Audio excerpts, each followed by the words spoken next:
by the excellent ones on the meaning, sutras, tantras, and treatises.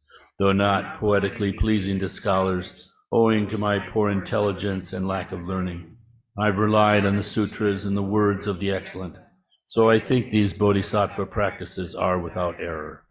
However, as the great deeds of bodhisattvas are hard to fathom for one of my poor intelligence, I beg the excellent to forgive all faults, such as contradictions and non sequiturs. Through the virtue from this, may all living beings, in the ultimate and conventional altruistic intention, and thereby become like the protector Chenrezig, who dwells in neither extreme, not in the world nor in peace.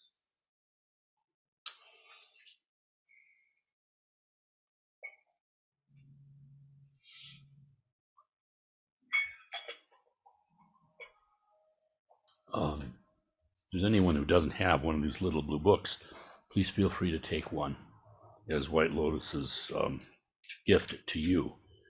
Garchen Rinpoche, the Lama whose picture is in the inside cover, has said that the entire Buddhist path can be found within this little book. There are outer understandings, there are inner understandings, there are secret understandings, and there are very secret understandings through which this book can be interpreted and experienced. So it's really limitless within this little thing. But the greatness of it is that with the outer understanding, there's nothing here that you can't understand. I mean, there may be terms and things that are unfamiliar to you, but they easily yield to a little bit of study and questioning. So it's extremely helpful because this is a reflection of how a bodhisattva behaves. And what is a bodhisattva? The Sanskrit term, bodhi means awakening. Sattva means a being. Actually, it has different translations that the Tibetans translate it as warrior. So an awakening warrior. Of course, the battle is not with other sentient beings, but the battle is with our own afflictions, which include ignorance. Yeah, Gretch.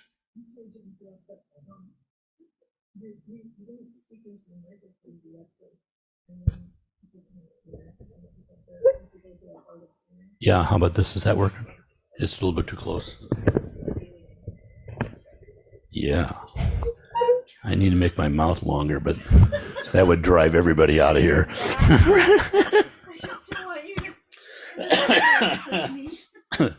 that better? Yeah, I can hear it now. Yeah, right. There we go. Okay, yeah. So at any rate, just giving a recommendation for those who didn't hear of Pygmy Zangpo's 37 Bodhisattva practices. Ngor Rinpoche gives it his highest recommendation because of its practicality and usefulness, and also its completion. It's comprehensive. And so it's very, very helpful. I mean, there are all sorts of, Dalai Lama has a book out analyzing this. Ngor Rinpoche has never been published, but we have extensive teachings that he gave in Taiwan, each verse by verse by verse. So it's very helpful, very useful. And he has the advantage that you can just, do one verse a day, study it, just keep cycling through it in that way. In a year, you've gone through it 10 times. And yet you have this kind of, concentrated, intense kind of involvement. So please feel free to take one. Okay. Yeah, if, I'm always struck at the difference. We've had the good fortune of knowing numbers of Tibetans and certainly great Tibetan teachers, but even Tibetan lay people. And of course, just all of us being raised as we are in the environment we have got a pretty good idea of America and our own conditionings, our own slants, our own motivations, all of that. And, it strikes me with the Tibetans, ordinary human beings, and yet they have this tremendous advantage that they have a natural kind of culturally induced, right from their mother's milk, confidence in the Dharma. For us, speaking for myself, there may be some fortunate people for whom that comes very naturally. But for me, it was a process of, can this really be true? I remember searching out of a personal desperation. Like, this life looks like the worst trick forever, you know? It's like, what did Woody Allen say? We stumble around, suffer, then we die. I mean, that was Woody Allen. So what do? Is there an out? Is there a relief from this? You can have the most wonderful life in the world, and yet you see how it's fragile. I once read a little bit written by a confession by the comedian, with my old mind, I'm forgetting who these people are. Who's that wild lady who, Joan Rivers. And her husband was her business manager. And I guess he was quite a skillful guy in terms of business. And, she had this whole career that just kind of like mushroomed. Somehow she got onto the Tonight Show with Johnny Carson. Boy, I'm really dating myself, aren't I? But this tremendous career. And then her husband died, and she had really went into a depression and a really difficult time. And someone, in talking to her years after she got out of it, she just said she just saw how fragile it all was. And she always had this feeling that someone was going to expose her as just being a fraud. And she had this lingering kind of doubt. That's samsara. That's samsara with success. No matter how powerful you are, it's always easily threatened in one way. It could all go wrong. You can have a charmed existence, but we're all going to die. How do you get out of that? It was only coming across the Buddha's teachings that I started to see, maybe Buddha's first teaching, after you read his story, and he had this life that was, blessed isn't the word for it. He was going to be inheritor of this kingdom. And again, for us, I think it's hard to really appreciate the weight of duty, because the word dharma, has many different meanings. With a capital D, it means Buddha's teachings or truth. But with a small d, one of the meanings is duty. So in Indian society, duty is really heavy. It isn't like us, what was that movie? I can't remember that lady, Truth, Food, and Enlightenment or something. She was running around the world looking for stuff. We just think, I'm going to search for myself. That one, right? Thank you. I'm like, Kempo, I need an interpreter. I need someone in English who can explain what I'm saying. People will run away from their family, do everything trying to find themselves. That's our culture. But in India, you just didn't do that. And here was this man who was going to have responsibility, and he was just, so talented and so wonderful and everything. And he walked away from all of that. And then he eventually went to the other extreme of just extreme asceticism, almost killed himself. And in the midst of this is like, 13 years. And then he discovered the middle way. It just dawned on him. He found something within his mind that was the path. And he practiced that, coming in one night to omniscience. Even the words are just things that's hard for us to accept. Can this really be true? But what came out of that? Something completely practical, completely doable. His first teaching,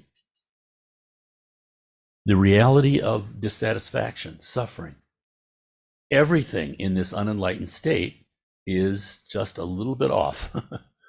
The words that the viparyasas in Sanskrit, it's the word that was used for a cart that turned over. Everything's like upside down. The actual nature of things is, the first glimmer of it that we have is the impermanence. And yet we tend to look at things as if they're permanent. The nature of things is in this unenlightened way, in our limited perception, the perception that we've evolved as organisms. It's all based on survivability, fitness. What's going to help me survive? This body survive. And we pass that on through our genes even. So we see everything as, which is actually dissatisfactory, we see it as satisfactory. It's like, when the monkey sees a banana, oh boy, that's happiness. But they're not seeing the fuller picture that banana is going to go away. So we have this upside down view, which is our natural view. It's not our nature, though. And how do we discover that? So the Buddha discovered all of this, and although he hesitated to teach, because he said that he saw how human beings pervert everything. Everything. You can take the highest teaching, and someone will twist it for money. Someone will just twist it for power. This is where we live. So he hesitated to teach, but it said that the gods of ancient India appeared to him and said, no, you have to. There are some for whom the dust over their eyes will be thin, and they will benefit. So he taught for 45 years. And now this has gone on for 2,600 years. And a remarkable history it is. Because in a way, you don't have to know anything. You walk into a Thai temple. Gretchen and I had this experience in India. We went to Bodh Gaya, where the Buddha came to his enlightenment. And you could stay at a Thai temple there. But just walking in, the beauty of the place, completely different culture. And yet this hot climate, but that marble floor, cool, and these staggering Buddhas. The beauty of the art tells you something. There's got to be something positive there. I used to joke about that with the Dalai Lama. When Gretchen and I started on this path, it was before the Dalai Lama won the Nobel Peace Prize. And so there was not in our country, Dalai Lama now is in Homer Simpson cartoons. It wasn't then. There wasn't a wider understanding, even recognition at all. And I had some wild job interviews because I had spent 10 years at a Western Zen center. And, I had this odd resume. What's this 10-year gap? And I would tell people, well, I was interested in Buddhism, and I was studying and practicing. I went to a Zen center. And the guy said to me, oh, yeah. My wife was into witchcraft. That's as far as I went. But after the Dalai Lama, you think Nobel Peace Prize, somebody must have checked this guy out. So there's greater degree of credibility, greater faith, basically, and confidence. So you don't have to know. There are no mistakes. These teachings here are extremely rare. If you look at the vastness of the universe, look through the Webb telescope, it is just incredibly rare what it is to be a human being, and how incredibly rare it is to be a human being with the conditions that lead one to, with any kind of an engaged mind, questioning, coming across these teachings. It is just extremely rare. And yet, because it's happening in us, it doesn't seem rare. We're in the midst of this. Well, this is no big deal. But it is. And to the degree that one experiences realizations, you see the profundity and the preciousness of this. There's really nothing else. But that doesn't mean that you leave your responsibilities, that you leave your family, you leave your job, any of that. It's an inner path. And fortunate for us, we have these really remarkable teachings.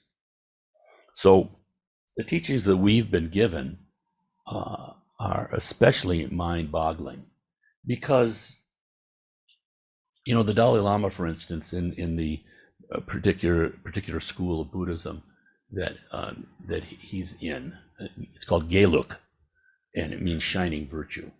So the Gelugpa are the followers of shining virtue, and there, you study for like 13, 20 years the fundamental teachings, what the Dalai Lama is teaching all the time, what Khenpo is teaching all the time, the basic teachings on loving kindness and compassion, wisdom and compassion, but compassion with a capital C, wisdom with a capital W. Wisdom is looking at the very nature of reality, the very nature of our mind. And then to see that all of these appearances, this whole scientific world, is a projection of our own mind. So in understanding the nature of our own mind, we are at the same time understanding the nature of reality. And that understanding the nature of reality makes one very skillful in helping others. Because part of this understanding, you see the interrelatedness. This is one of the viparyasas, the upsets. We see ourselves as being radically apart from everyone else. I'm here, you're there. We see ourselves as being radically apart from appearances. Suffering is happening to me.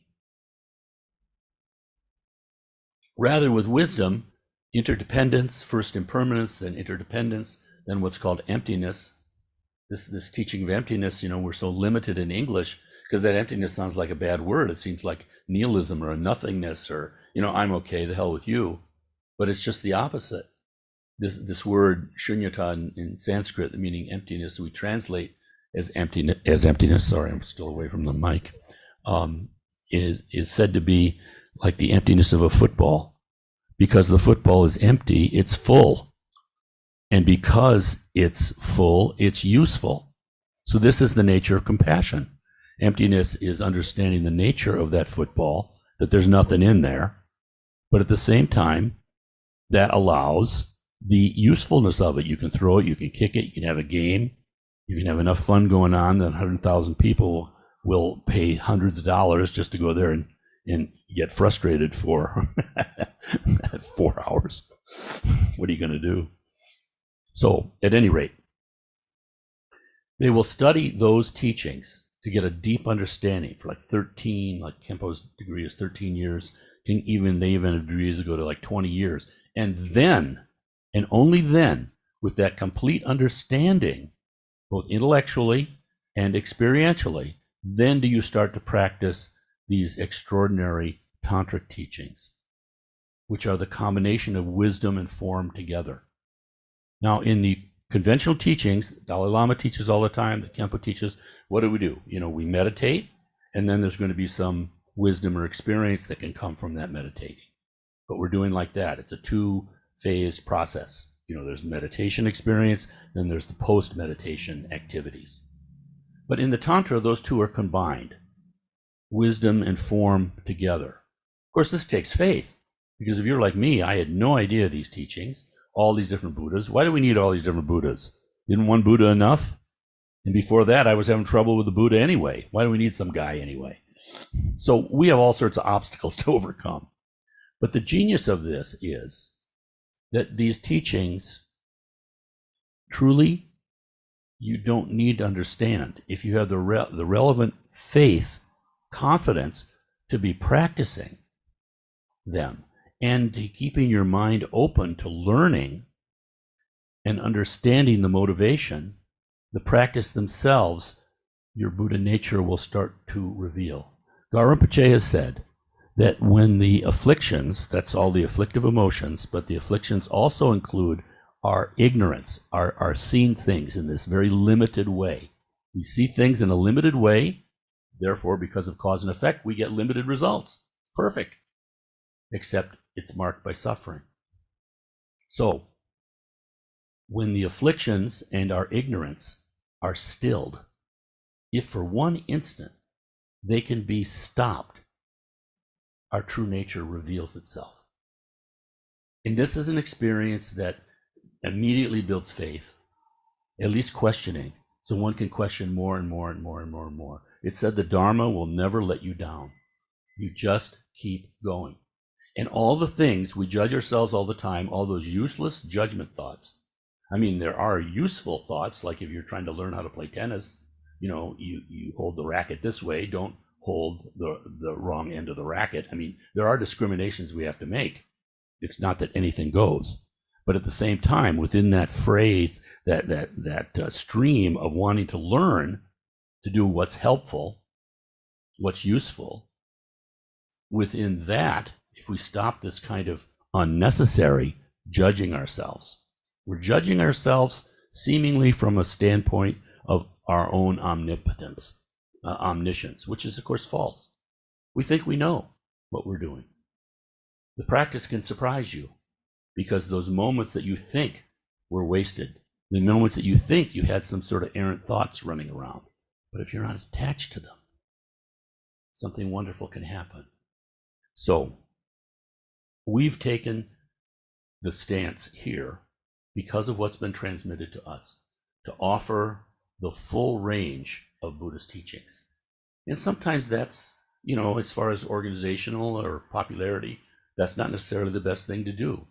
But like Lama Tarchin said, I'm not trying to build an army. Rather, you're presenting the full range of Dharma. Why? Because you don't know what resonates with a particular person.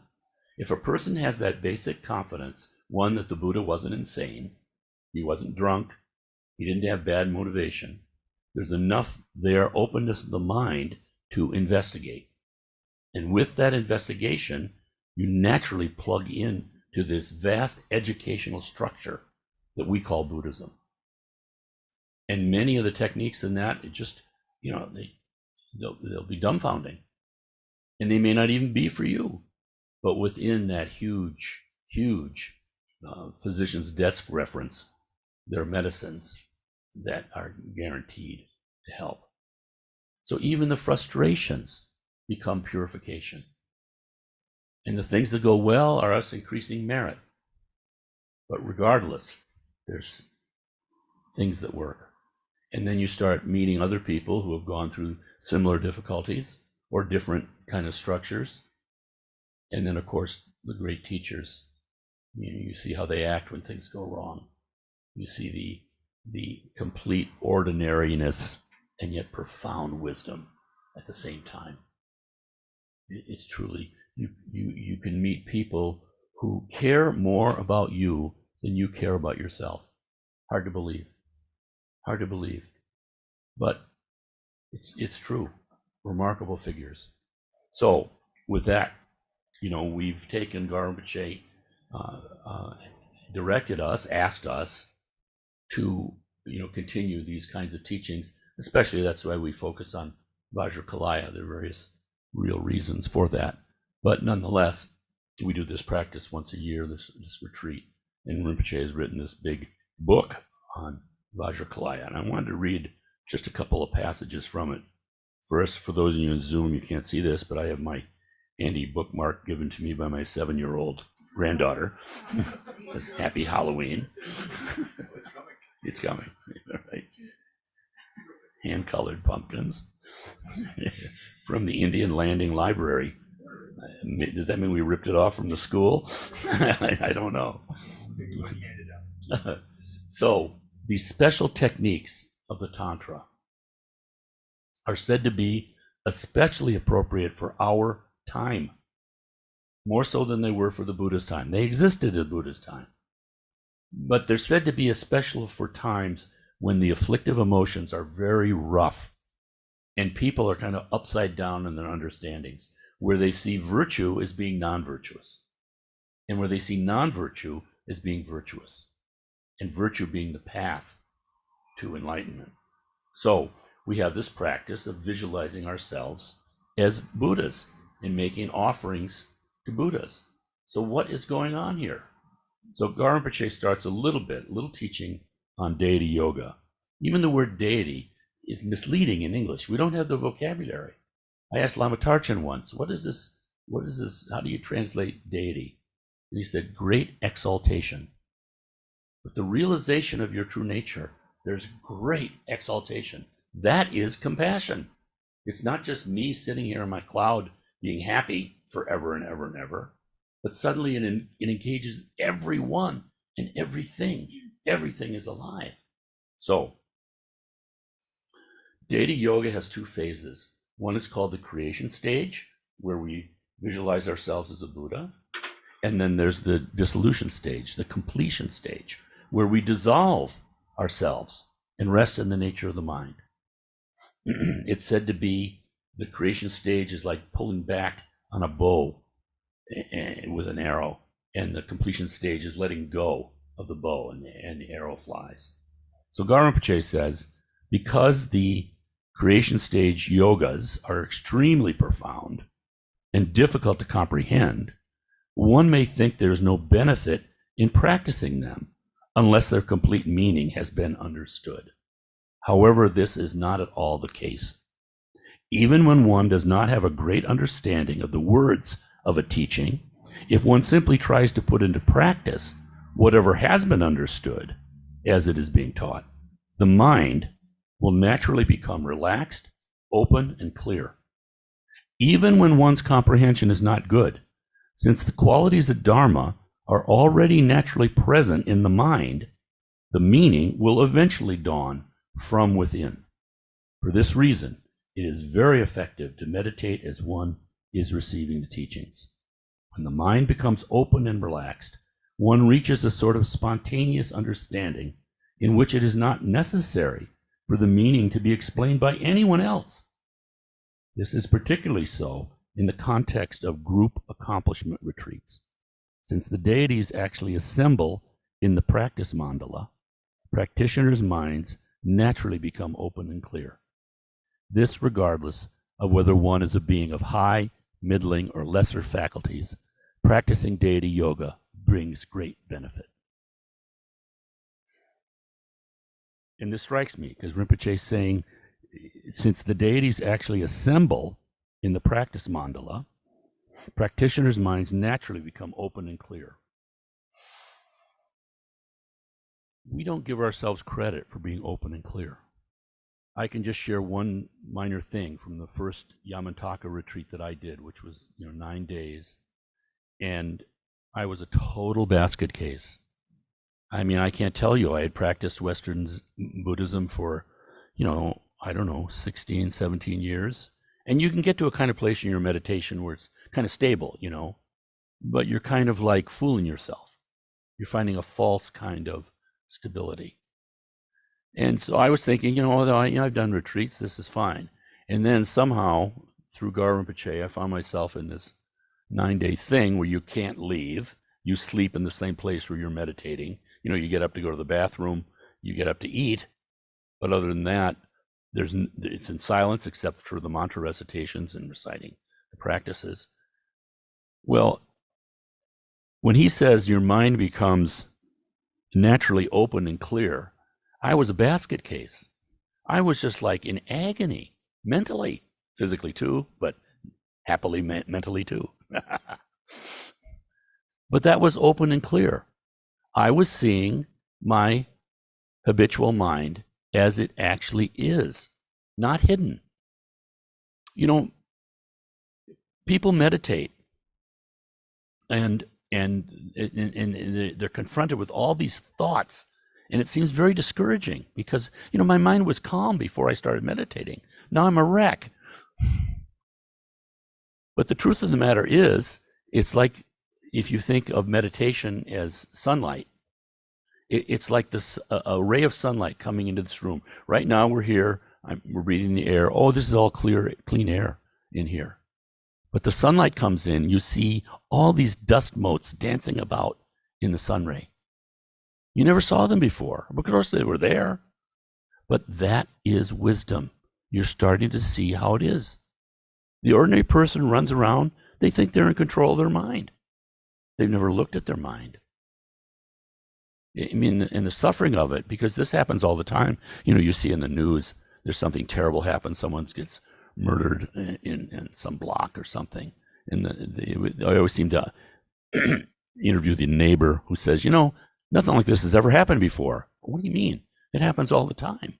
But we live in a state of ignorance, of ignoring things as they are.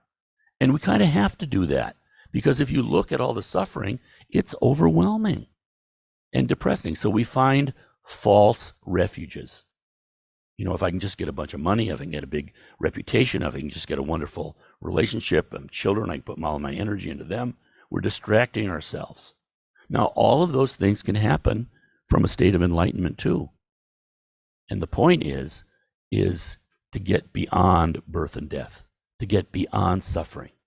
It sounds like just symbolic kind of, fantasy terms. But when you start meeting these lamas, having a little bit of experience, you realize this is truly mind shattering and mind transformative. And then you get a feeling. So you walk into a Thai temple not knowing anything, but the beauty of the place strikes you. And then you start to see beauty in your own culture too. And you realize that this true nature is there. Everyone has it. But of course, we don't recognize it. So it's said that there are 4 different veils blocking us from the experience of our own true nature. Paradox of paradox. I mean, in a way, we're all experiencing nothing other than our true nature all the time, but we're interpreting it. We're seeing it through a lens, and our lens is not clear. It's stained. So the first blockage, the first veil, is what's called karma, action. What's going on right now? The kinds of things that they can report in the newspaper or on TV. All the stuff that's happening. I broke my leg. I woke up this morning. I was tired. My boss fired me. I fell in love. All the stories that they write about. It's like our mind is colonized by that. It's like our mind is so distracted in that we're unaware of anything else. We're just in this channel of karma. It's the grossest level of understanding, of experience. That has been produced by an inner layer of the mind, you might say, which is the afflictions, the kleshas, the ignorance. So the emotions that created all of this stuff, the arrogance, the hatreds, the jealousies, the bewilderments, all that level is also veiling. So we can often go to our anger, like it happens when we get really angry. Everything else is gone. It's just the anger in our mind. That's all we see. Again, colonized by our own anger. Those afflictions, in turn, have been produced by an inner veil, which is called duality. This sense, which is, I'm here, you're there. We're just radically apart. This is so remarkable because you can meditate for years, and yet there's this sense, I am meditating. It's so powerful. We have habituated ourselves, and even in a biological way, to be living in that level of mind, a fundamental level, for lifetimes, if you believe the Tibetans. Milarepa said, if you could collect all the tears you've shed, you would fill the ocean. This vastness of scale. So that's the duality. The duality in its turn has been produced by co-emergent ignorance. So underneath all of that is this fundamental kind of seeing things wrong. It's fundamental, and if your mind is a little bit off, the farther you go with it, that fundamental thing has not been corrected.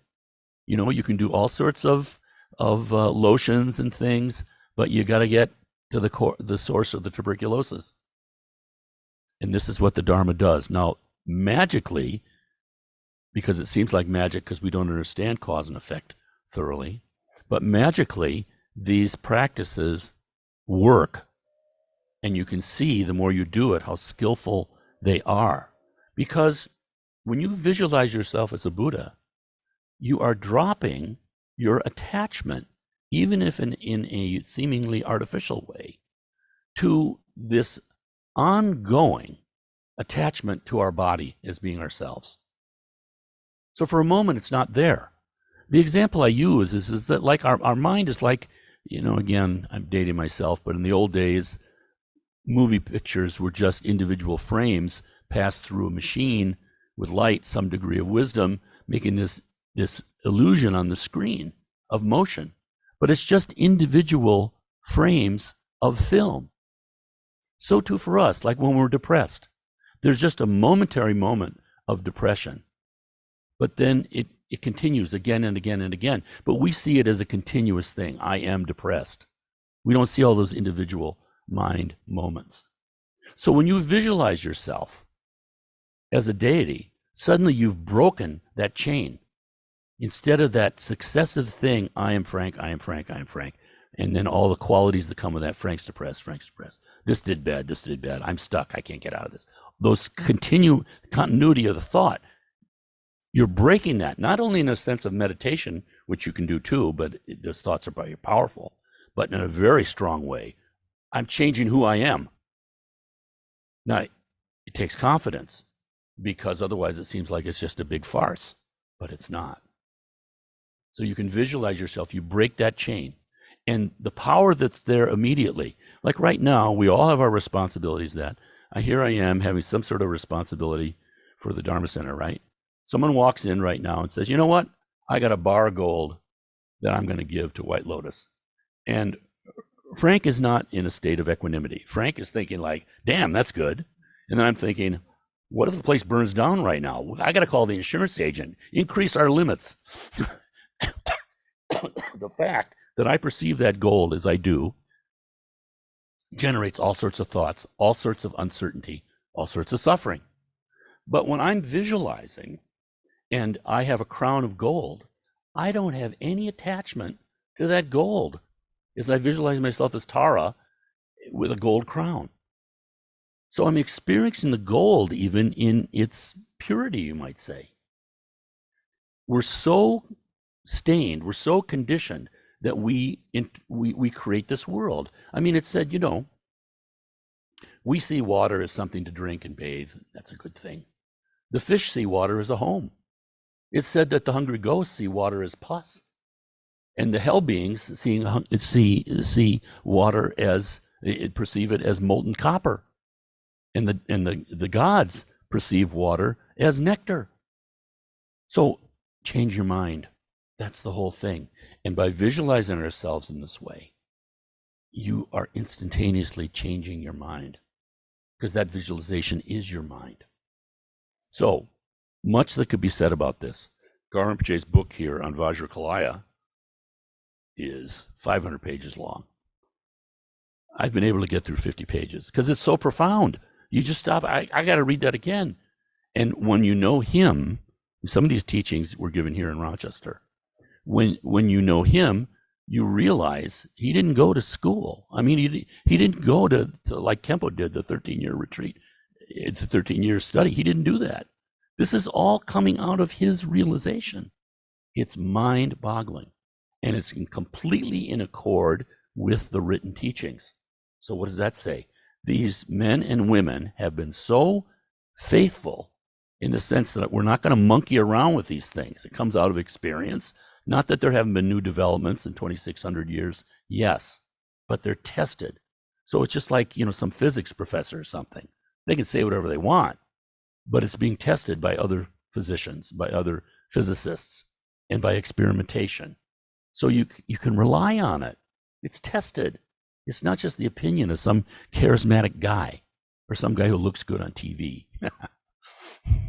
So, extremely fortunate. We are extremely fortunate. So from the Way of the Bodhisattva, in our little 37 practice book, you know, is considered to be the crystallization of this larger book, The Way of the Bodhisattva by Shantideva. It says, harmful beings are everywhere, like space itself. Impossible it is that all should be suppressed. But let this angry mind alone be overthrown, and it's as though all foes have been subdued. We are faced with a world of thorns, and we're barefoot. How do we act to protect ourselves from the thorns? Two ways. We can work to cover the whole world with leather.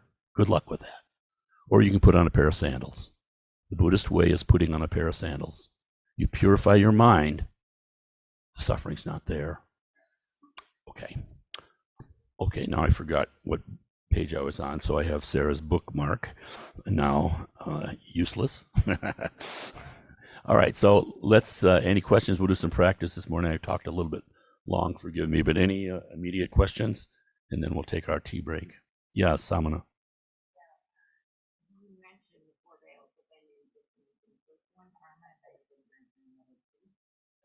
Yeah, the second one is the afflictions, the kleshas, the mental and emotional afflictions, negative mind states.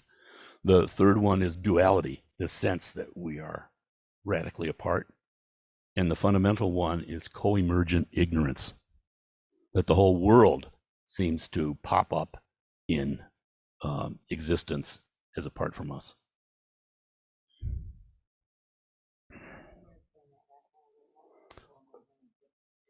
Yeah, co-emergent ignorance. We're just in a fundamental state of not knowing how things are. And but that's not the truth of the matter. So you might say, if you read Nagarjuna's teachings on the two truths, all those higher Buddhist texts, teachings are all about that co-emergent ignorance, the fact how we're seeing things. We're just in a state of ignorance, you might say. Yeah. Okay. Yeah, Rogo. So it seems like everything comes down to thinking things are separate from yourself. Is that kind of the header? Well, it's more than thinking. You actually feel it. You believe it. It's like beyond thinking. Your thinking is coming out of this ignorance.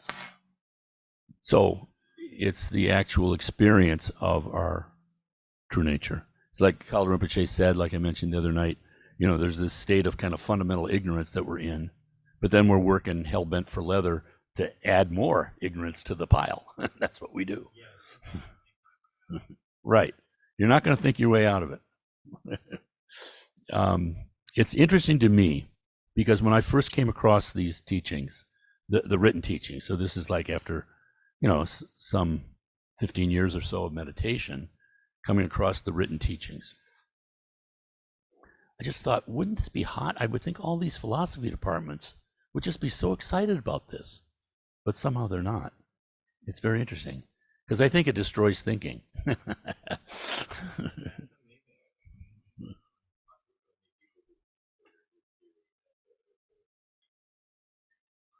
Right. Right. Yeah.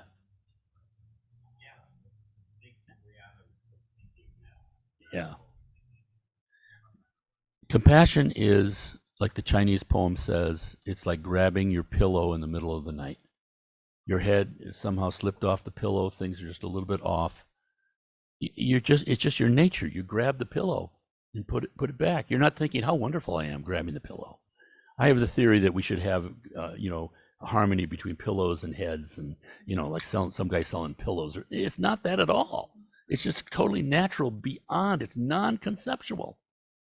But to get to a non-conceptual place, we use concepts. And it's like they say, to get water out of the ear, you flush a little water in the ear. That'll liberate it. You need the mic.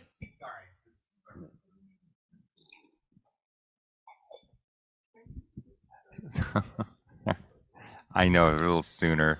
All right. Well, okay. You know what? I'll just bother you later Sorry. about it. But the conception and non-conception. I'll go deeper later. You're right. Okay. We're running out of time. And I know George probably has a really cool question. All right. Okay. Well, never mind. All right. So let's Thank take you, our break, and we'll put some tape over Frank's mouth. Right. Take the tea break, and we'll ring a bell. No, I'm good. Yeah, he just waved.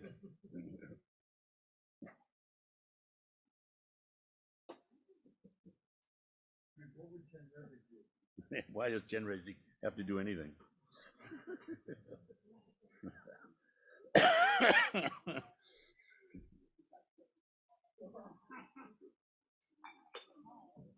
Oh, good Lord.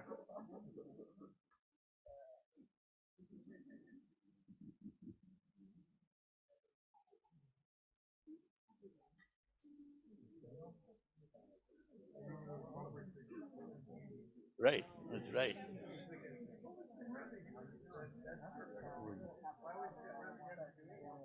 Or what would Buddha say? WWBS.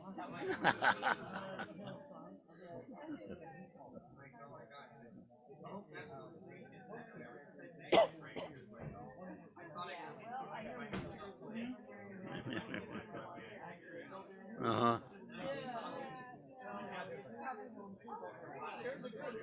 Uh-huh. Yeah.